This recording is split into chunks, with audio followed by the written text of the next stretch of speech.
While I said I never really got into Shrek and I always sort of thought it was an overrated comedy, Shrek 2 I think is one of the greatest comedies ever made.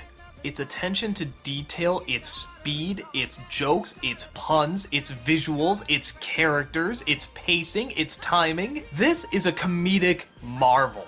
I could watch this movie 1,000,000 times and never get tired of it. When I saw the first Shrek film, this is the movie I thought I was gonna get. It turns out I just had to wait a flick later. But you know what? It's still worth it. The story? Shrek and Fiona are now both ogres. Yeah, kind of spoiler from the last film. Who are now off to visit her parents in order to get their blessing.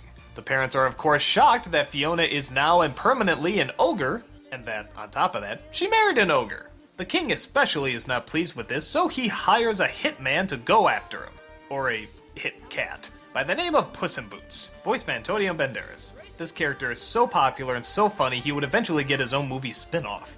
We also find out there's a subplot going on with an evil fairy godmother, and a prince named Prince Charming, who want to seize control by having Fiona marry him instead of Shrek.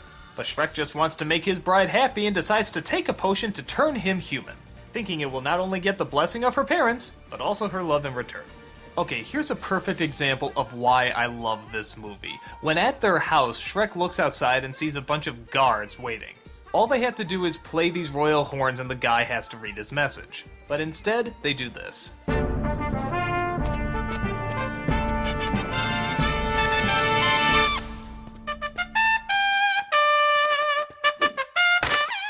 Enough, Reggie. Just that one little tidbit. This movie is full of great moments like that. Tons of little touches here and there. Every second is trying to throw a joke at you, and the majority of them hit bullseyes. These are well thought out and well put together.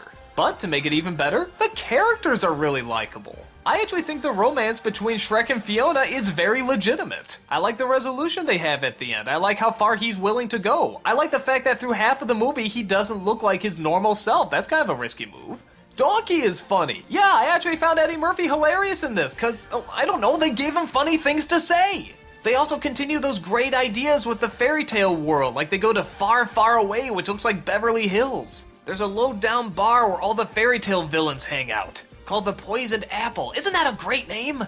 The villain is a great villain, and her plan is really pretty diabolical. The climax is one of my favorites, with a little bit of a wink to Ghostbusters and one hell of a great song number. This is one of those scenes where I was invested, excited, and laughing the whole time.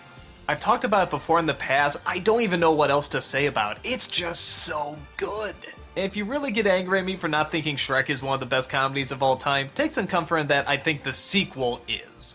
It had great heart, it had great comedy, it had a great story, it had great characters, it had great animation. It's just great.